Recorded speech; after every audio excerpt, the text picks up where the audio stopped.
This is the story of a herder and his sheep.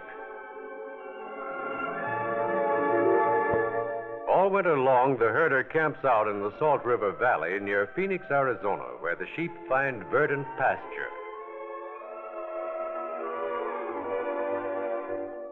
Springtime brings searing heat to this section of the state. The forage will not last throughout summer. The herd must head northward.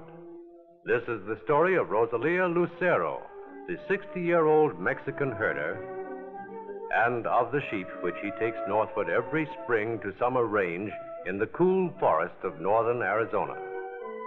The trek for forage is made principally just by the mother sheep, the ewes, which are used exclusively for breeding and for wool. They make this same journey year in, year out. Born in winter pastures, most of the lambs are sold before the trek commences. One lamb lost its mother. You can almost hear it saying, "Ma, ma." Before the long journey, the sheep lose their heavy coat of wool which had grown throughout the winter. In mid-April, Rosalio and his campero, or camp cook, Pablo, began preparations for the trek.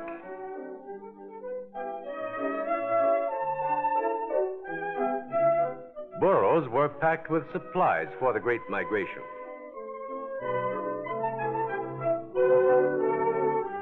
And the owner of the herd was on hand to count the animals. In the herd under Rosalio's care were 1,547 sheep.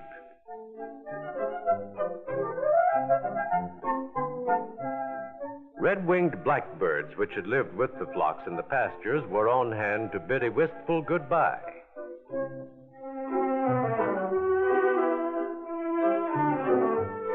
On April 16th, a vast river of wool surged out of the pasture, heading northward on a 52-day grueling trek over one of the roughest sheep trails in all America. Throughout the journey, the very life of each animal would be in charge of Rosalia Lucero. He did not own these sheep. He was just working for wages. But he would guard them with his life. He had learned herding when he was a boy of 13 from his father over in New Mexico, and had been following these sheep trails for 46 years. Rosalio walked the entire distance. Behind the sheep came the burros, in charge of Pablo, who rode a horse.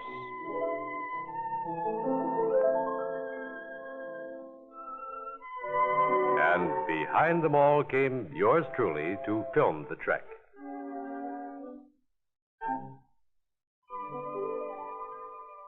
For a day, we followed the dusty roads of the Salt River Valley, but this was the only part of the journey with roads or trails at all. Dust churned up by the sheep clogged the throats of both men and animals. In 3 days, the herd reached the Salt River. The stream here is swift. Animals swimming it sometimes drown. So a sheep bridge has been erected just for this crossing. Sheep do not like this bridge. They were supposed to go single file, but they crowded. They went double file. They ran as swiftly as they could, sometimes jumping out of the chute and having to be driven in once more.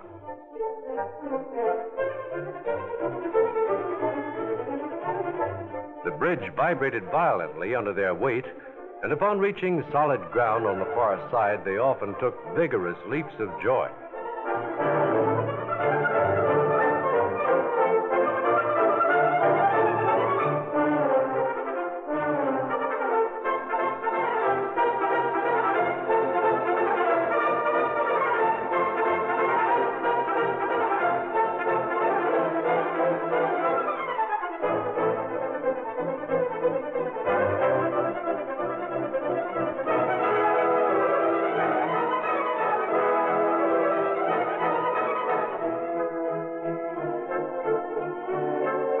In the confusion of crossing, one of the lambs that had been brought along to learn the trail for future years became separated from its mother. It was watchful waiting for both lamb and mother. Until at last there was a joyful reunion.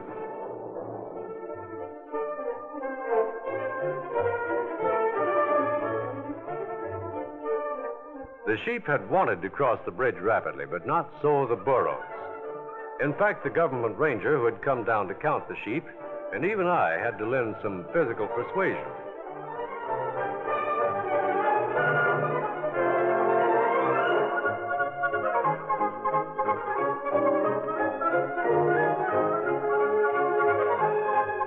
But finally, they made it. Leaving all civilization behind, we headed into the desert. Arizona's desert in springtime is alive with color. The flaming ocatilla is appropriately called the light of the desert.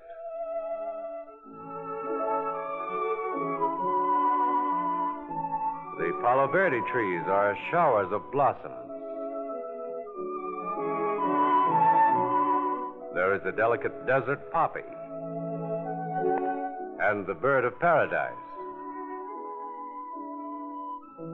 Nearly every variety of cactus is gaily bedecked. Sometimes the cactus joints themselves are tinted in delicate hues. Vivid blooms nestle in thorny beds. Often the spines are colored brown or red. Growing with little moisture in hot sand which sends up searing heat waves, the cactus produces blooms nearly as delicate as orchids.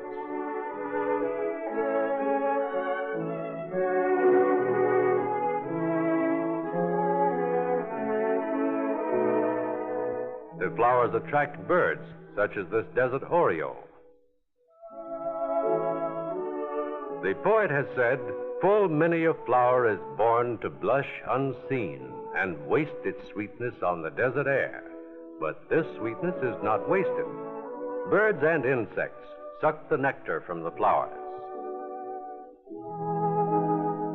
I found the nest of a cactus wren, which had a protection of bristling spines, for the cactus is a haven of refuge for desert birds.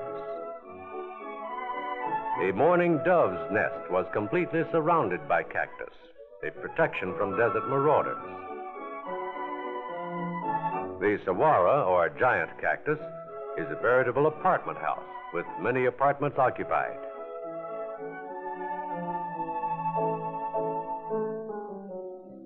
The third night out from the bridge, Rosalio began touching fire to the cholla cactus, his symbolic way of showing hatred for this plant. Cholla may be a haven of refuge for birds, but it is a great enemy of the sheep. Called the jumping cactus, its burrs adhere to the animals. They attach themselves to the sheep's feet, driving deeper into the flesh with every step, making walking difficult.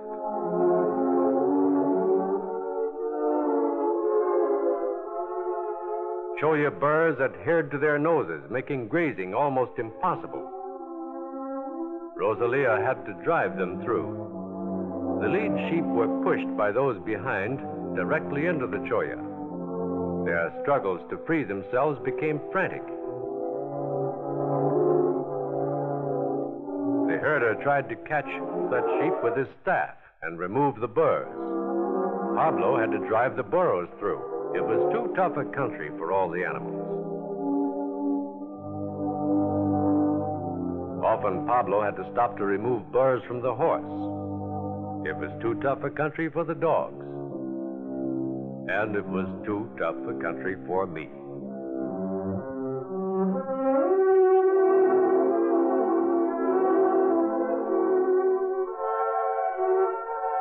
Even though the burrs can be removed with strong sticks, the spines often stay. Heavy clothing must be worn in a desert such as this. The cholla is the great enemy of both sheep and men.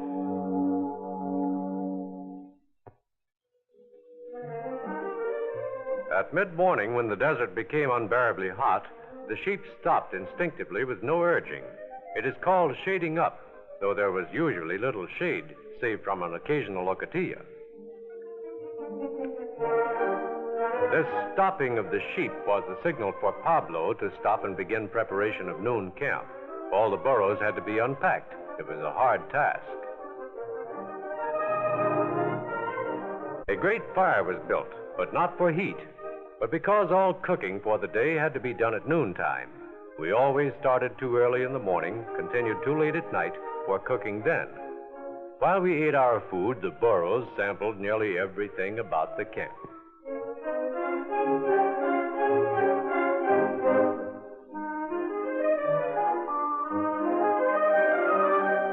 The noon stop was an occasion for catching up on odd jobs.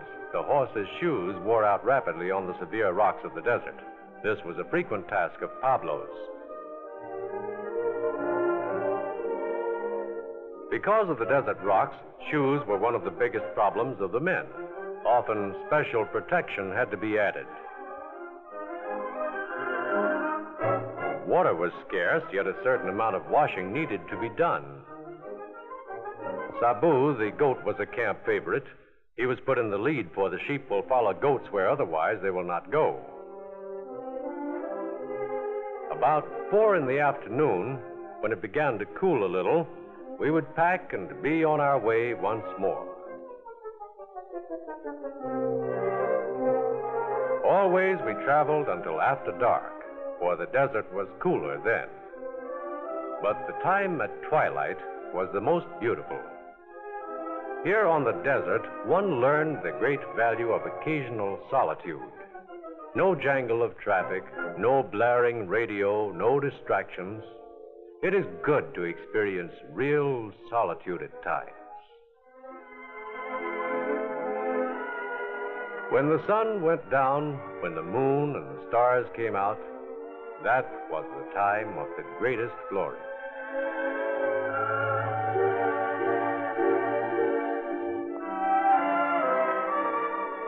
The English author Priestley has called Arizona geology by day and astronomy by night. Rosalio loved the moon. He had camped out under it most of his life. He was often up much of the night caring for his sheep. One morning, long before dawn, we saw Venus, the morning star. And Rosalio told me that his last name, Lucero, in Spanish, meant morning star. There is one time that a name was well chosen. Rosalio Lucero. Rosalio, the morning star.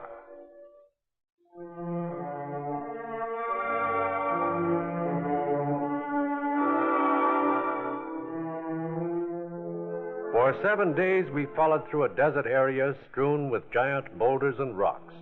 I marveled that Rosalio could keep track of the sheep. Sometimes they looked almost like the rocks themselves. At other times, they spread out over half a mile in several different canyons at once. The dogs were of little help.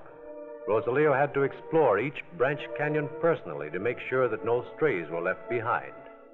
The animals, lamed by the cactus, received further injuries from the sharp rocks. Buzzards lined the trail, hoping for the loss of an animal. After a rocky area, Rosalio had to stop the herd. The sheep were counted, and if there were losses or cuts, they had to be found.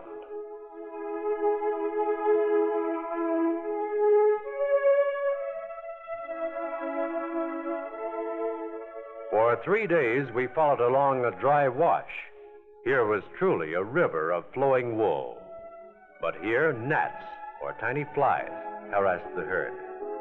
The sheep stopped, heads down and close together as a protection from the gnats. And Rosalio sometimes spent half an hour, morning and noon, getting the herd in motion.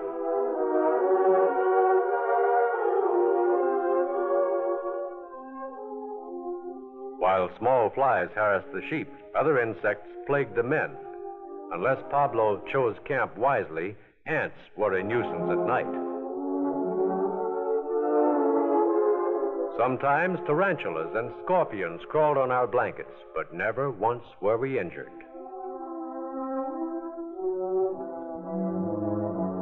We saw nearly all types of lizards, of course entirely harmless.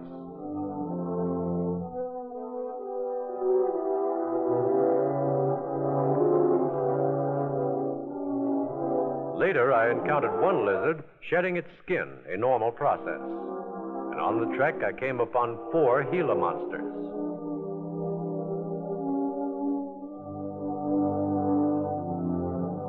One day, there was a splendid example of the coon-tailed diamondback rattler, so called because its tail is striped, as in the case of a coon.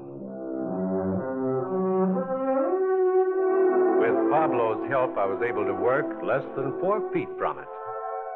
The snake's tongue actually had a rhythmic beauty of movement.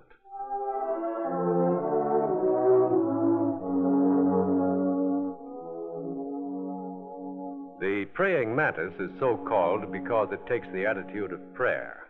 Likewise, it preys on flies and insects.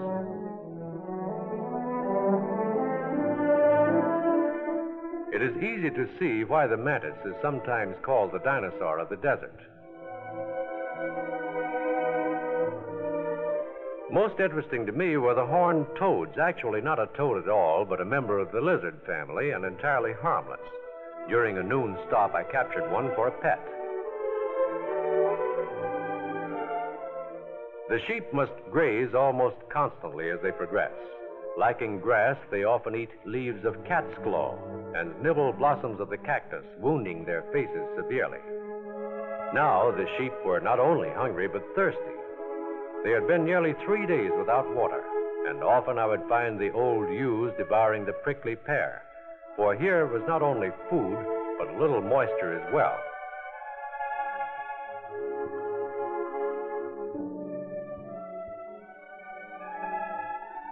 There was unusual excitement when we awoke from camp on the top of Reno Pass. Ahead of us was Tonto Basin, one of the wildest sections of all America.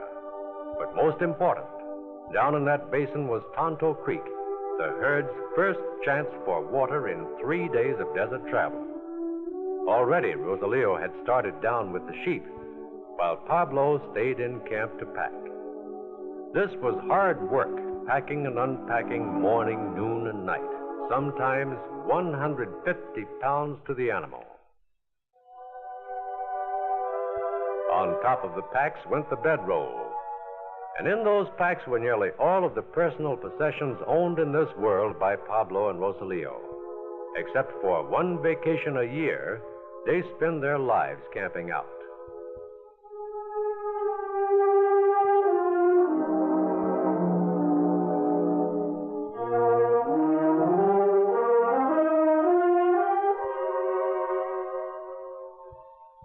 When Pablo overtook Rosalio, there was an excited conference. All talk was about the water down below. As the herd headed downward in the early morning hours, they did not know yet that water lay ahead. Weary, footsore, hungry, and thirsty, they plodded slowly.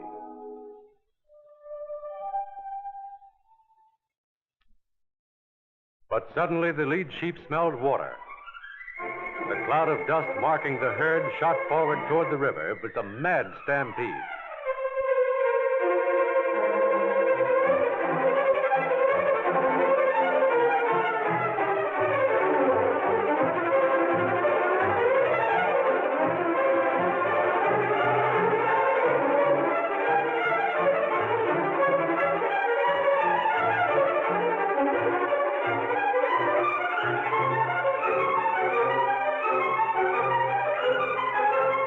Hastily, Pablo hobbled the burros so that they would not wander away. They showed the same frantic urge to reach that first drink in 3 days.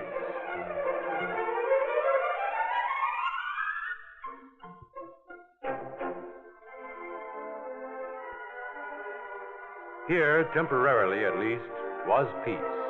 Here was water.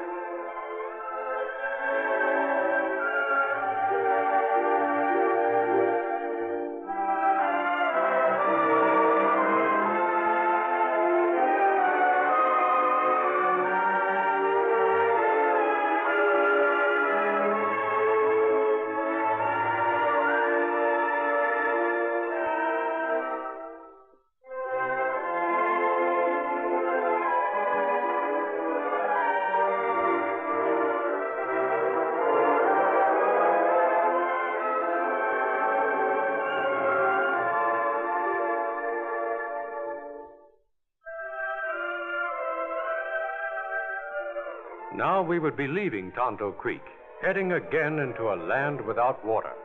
So the kegs must be refilled. But the water needed straining, for even in a desert stream, there is life.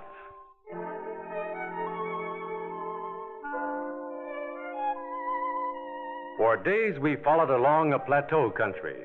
Here at last, I thought, Rosalio would have a rest from hazards, but I was wrong. We were in the land of the loco weed. He had to guard carefully against camping in loco areas at night, for the sheep might eat it, with serious results.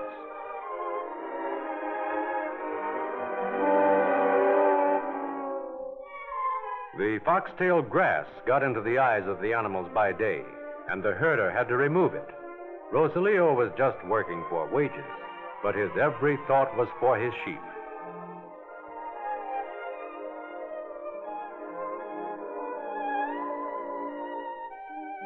Higher and higher and higher we climbed, heading toward the top of the Sierra Ancha Mountains. For 9 days we saw no ranch or road or man or fence, complete wilderness. Under the pines of the great forest, new hazards developed. There was a lack of forage. Here, sheep ate the pine needles. Goats and burros could reach higher and ate the leaves of the oaks. Lacking forage, the sheep would stampede, and Rosalio had to run much of the day to keep the herd intact. Another herder in this section once lost 300 sheep, and they were never discovered again. And immediately we plunged into an area with undergrowth so thick that sometimes it was impossible to see a dozen sheep out of the herd of 1,500. This put a new strain on Rosalio. Here the dogs were of almost no help.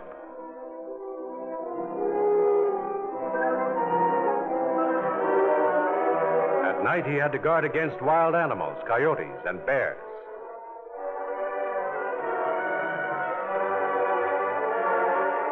At the very summit of the Sierra Ancha Range, we encountered a violent electric storm. Lightning split the air. The wind blew furiously. Thunder echoed after each blinding flash. The sheep huddled together close in fright. Rain came, and with it came danger, for we were heading down into dreaded Spring Creek Canyon. It would have been hard and dry weather, but with mud underfoot, with every rock wet and slippery, I wondered if Rosalio and the herd could make it, for at times we went almost straight down. The sheep had to negotiate narrow defiles.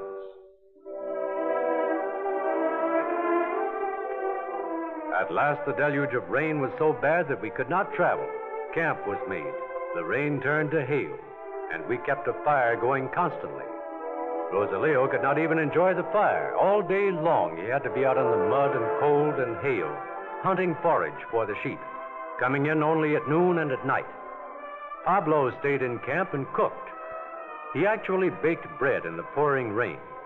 If Rosalio had to be out in the mud at his job of tending the sheep, then Pablo would have good meals ready when his partner returned. I found here that men can rise to great heights of heroism even in a sheep camp. I found that men do not live by bread alone.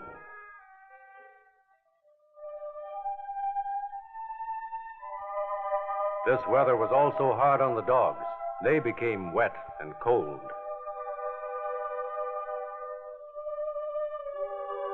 The burros seemed more dejected than ever. For 9 days we traveled and camped in rain. The moon was nearly obscured by dark clouds swirling overhead.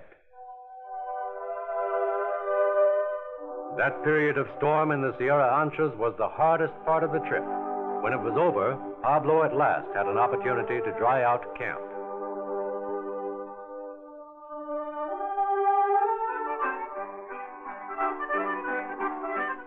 Rosalio got out his battered mouth organ. There was rejoicing. Pablo sang as he stirred up a batch of camp biscuits and baked them in the Dutch oven.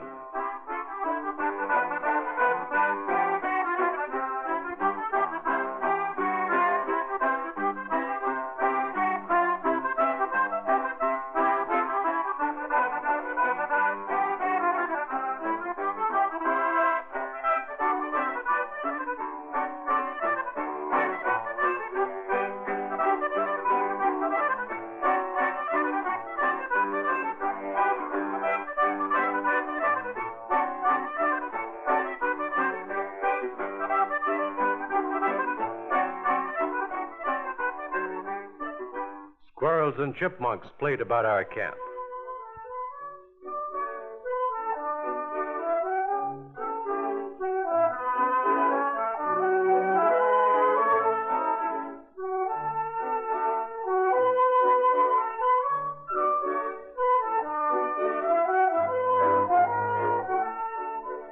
Not only was Pablo skilled at handling burros, but he was an expert cook.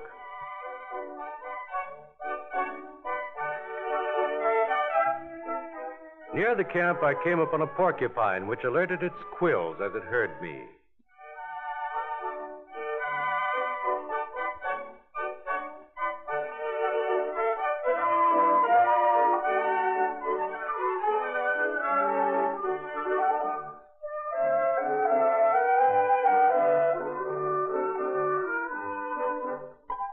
During the long afternoon as we dried out supplies, wild animals often came close about the camp.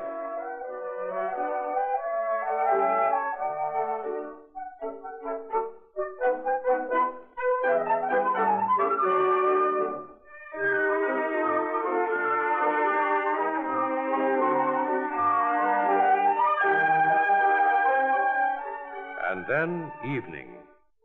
Frijoles, canned goods, biscuits, and strong coffee made up our usual diet. The food was plain, but we were always hungry.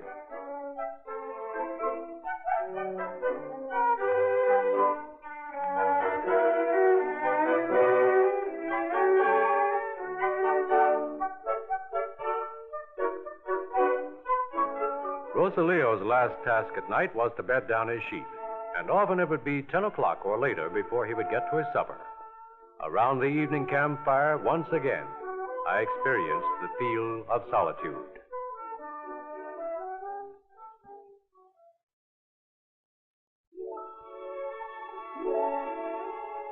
Next, when we awoke, we found that during the night an amazing thing had happened. Sometime in the night, a baby burro had been born.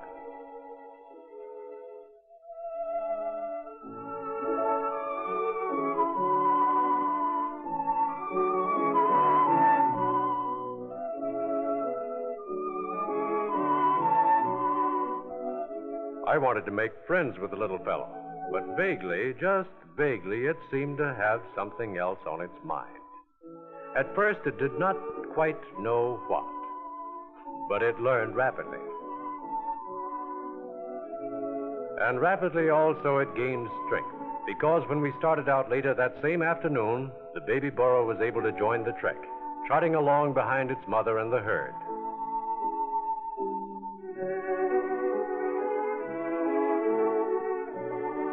At last, the Mogollon Rim rose ahead, the final barrier. We started up in the very early morning hours. This climb was a stern ordeal. At times, the heavy yews slipped back in the shaly rock almost as far with each step as they progressed.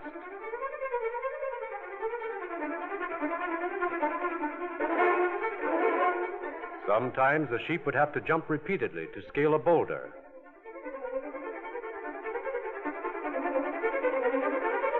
Carrying my heavy camera and equipment, I had all I could do to make it up. Seeing a buzzard above, Rosalio seemed to sense something wrong. Turning back, he found a lamb wedged between two rocks. Had the herder been less observant, these rocks would have become the gravestone of this tiny animal.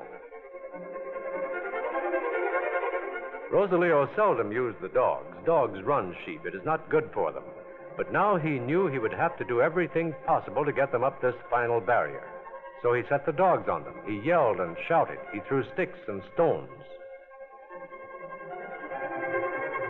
Often he would aid a lamb over a stiff climb or lean down to give first aid to an injured sheep. It was a writhing, twisting, churning, jumping mass of wool, every animal for itself.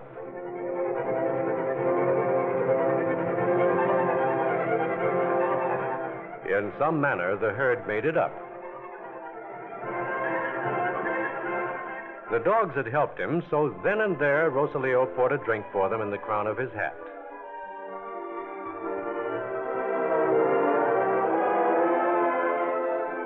It was sunset when the last sheep hobbled into camp. wearied not only from this final climb, but worn and lame from 52 days of struggle through deserts, mountains, and forests. Next morning, I went back to look off over the Mogollon Rim and marveled that Rosalio could have brought the herd through that wilderness, one of the wildest countries in all America. We had reached the haven of safety at the home ranch in the White Mountains. Now, all summer long, the sheep would be in grass up to their necks, until in late autumn, snow would drive them southward once more. All summer long, they would have all they wanted to drink from the bubbling streams. As the herd entered the home ranch, the owner was there to make the final count. We had started with 1,547 sheep. The final count revealed that there were exactly 1,547 sheep. Rosalio did not say much when he was told that fact, but the smile on his face spoke volumes. He had done something that few other persons in America could have accomplished. All his sheep had made the journey safely. Sabu the goat had made it. The little lamb that had lost its mother had made it. Even the lame sheep had made the entire trek. Most important of all, Pablo and Rosalio had come through safely. Men who go through great hardships, endure dangers, who camp out nearly every night of their lives so that we may have the things that make American life comfortable and good. Although living primitively and pursuing an age-old occupation, they are heroes in the truest sense. I realized that the sheep business, as it is carried on in this modern day in Arizona, has not changed much from the way it was carried on centuries ago, even in the times of the psalmist David.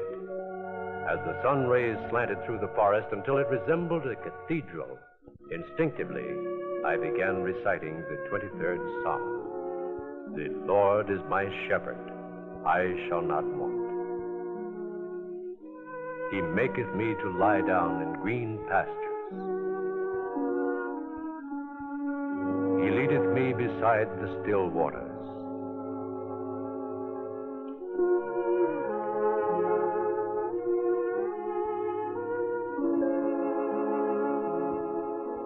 He restoreth my soul.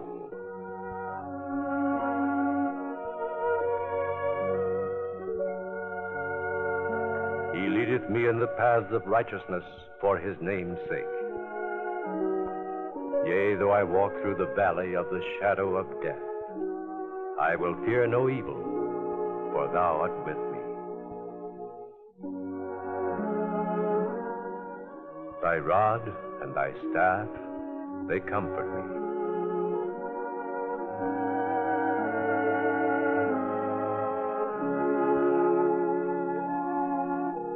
Thou preparest a table before me in the presence of mine enemies.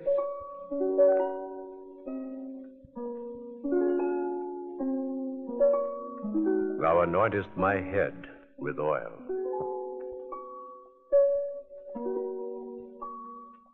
My cup runneth over. Surely goodness and mercy shall follow me all the days of my life, and I shall dwell in the house of the Lord forever.